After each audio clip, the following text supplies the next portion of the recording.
Hey everyone, this is Marcy. Welcome back to my video blog. As many of you know, I am a big advocate of intuitive eating. I am also a certified intuitive eating counselor. And today I want to tackle one of the tenets of intuitive eating, which is giving yourself permission to eat all foods. Diets tend to take foods off limits or put rules around a lot of foods. And intuitive eating is all about putting all those foods back on the table. However, this can be one of the tenets of intuitive eating that is incredibly challenging for many people. They feel like they can't be trusted. They feel like they have a track record and a long history of saying, I can't give myself permission because when I do, inevitably I overdo it, I overeat on it, and it's proof that I just am a person who can't give myself permission to eat all foods. And I actually think that Halloween is a really perfect time to be working on this principle with you guys because we're surrounded during the holiday season and really kind of kicking it off with Halloween with foods that are often forbidden or people feel like they're kind of out of control with. So things like chocolate, candy, and sugar.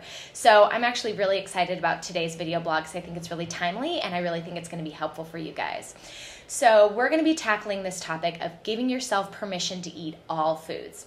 One of the things that I want you to be aware of is that when foods are forbidden, are labeled as bad or naughty, or foods that you feel like you really like but really shouldn't be eating, is that they increase in saliency in your brain. So what that means is that when you kind of break down and finally eat those foods, is that you have an exaggerated response in the pleasure centers of your brain. Now, advocates of the food addiction model, so people who really advocate for abstaining from certain foods and making foods just totally off limits, would say, see, that's exactly why you shouldn't let yourself eat those foods. But I would say that's really a negative feedback loop that you get yourself into. Labeling a food as bad or you can't control yourself around it, and then breaking down, eating it in an out of control way, and then saying, see, I told you I couldn't eat it. And what I want to do is actually give you some strategies and some tools to help you to be able to navigate those foods so that you actually feel really empowered and successful with eating those foods. I no longer want you to fall into this trap where you say, see, Marcy, I told you, this is proof I couldn't be trusted with these foods. And I'm going to give you some strategies to navigate those bumps today. That way, over time, what's happening is that we're decreasing that responsiveness in the brain. You have permission to eat them. You can eat them in a skill-based, mindful way, and you don't have that exaggerated response in your brain. And this actually is possible, so I'm really excited to share this with you. So really what I'm talking about is helping you to develop what I call skill-based eating rather than rule-based eating. A rule would say never eat, white flour or white sugar, or don't eat those foods after 7 o'clock, or, X this type of food group out of my diet altogether. So what I want to do is have you think of an analogy, right? When you think of a child learning to ride a bike, whether you're remembering the time when you learned to ride a bike, or you were helping your son or daughter learn how to ride a bike, you didn't just throw them on a unicycle at the top of a mountain and say, go for it, right? They didn't have the skills to be able to manage that. You started them out really simple. Maybe they were on one of those balance bikes where both of the feet can, be on the floor at the same time. Maybe they were on a tricycle. Maybe you were holding the back of the bike, but you were keeping them at kind of a baseline level of skill so they could master that before moving on to something more difficult, like riding their own two-wheeler. And this is exactly the same concept I want you to think about. I want you to think about the ways in which you can develop the skills at sort of a baseline level of challenge before advancing to a greater challenge. And I'm going to give you some tools to be able to do this. So I call it my 4-step process to successfully giving yourself permission to eat foods. So the first step is that I want you to create a list of foods that you feel like you just cannot control yourself around, but foods that you feel like you really want to be able to incorporate into your diet. So maybe it's something like pizza, and you're at pizza parties a lot, and you don't want to say I can never eat these foods, but you don't feel very good about navigating it. It could be anything from Nutella to ice cream to M&Ms, anything. So I want you to make an exhaustive list, and then I want you to rate them in difficulty. So maybe from least challenging to most challenging. Then what I want you to do is pick a particular food that you want to work on. Maybe it's Doritos, maybe it's Nutella, could be anything.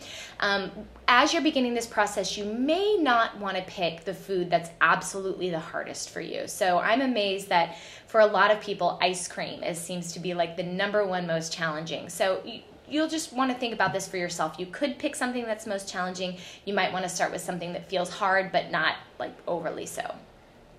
Then what I want you to do is make a list of what I call your vulnerability factors. These are the things that probably set you up to overeating on these highly salient, really yummy, difficult, challenging foods. So this could be anything from being overly hungry to having high levels of stress, being alone, being distracted or mindless, the portion size, so having a large portion in front of you.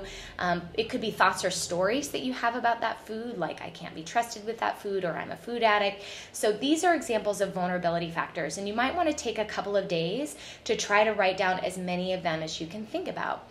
And then the fourth step is really tying it all together.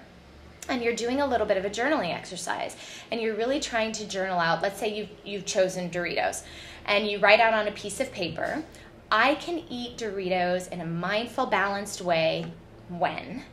And if you feel like you don't have any context or memory of not overeating on Doritos, then that's okay. You can just leave that blank. And then probably the more important sentence that you want to journal about is, it's unfair for me to expect that I can eat Doritos in a balanced way when.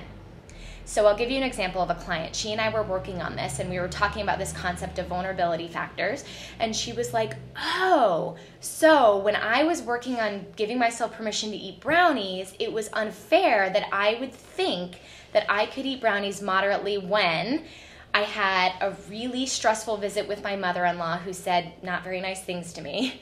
I had an argument with my husband on the way home. We got back to the house and I was in a horrible mood. The house was a mess. I was really stressed out and I was really hungry.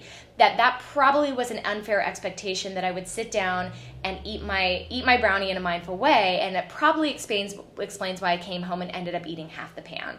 I said, exactly. It was like this light bulb moment. So I know that's a little bit of an exaggerated example, but I want you to think about the ways in the past that you might have said, yes, I'm going to allow myself to eat those foods, and it was kind of a setup, that it just wasn't fair, that if you think about that kid learning how to ride a bike, that we don't just throw them on a unicycle, that you don't just throw yourself into a really challenging scenario, that you start out with something that is maybe moderately challenging, but that you feel like you can master. So, for example, I'll use myself. I absolutely love hot tamales. I mean, anybody who knows me knows that I love hot tamales. I've loved them for years and years, and I can eat very large amounts of hot tamales at once. So the likelihood of my eating them in an intuitive way after a long day of work, when I'm hungry, I have a headache, I have a phone call that I'm going to have to get on in 10 minutes, and I'm feeling kind of stressed out on edge, taking a big box of hot tamales and eating in a very sort of mindful, attuned way, that's probably an unfair expectation for me. So hopefully you can take these thoughts about vulnerability factors, setting yourself up to be able to be successful, and really thinking about taking these foods that you have a challenging history with and eating them in a way that's skillful rather than a way that sets you up to actually overdo it. So hopefully this gives you some helpful tips to feel a little bit more confident with these foods, and you have some successful experiences, particularly over the holidays with these challenging foods. Good luck!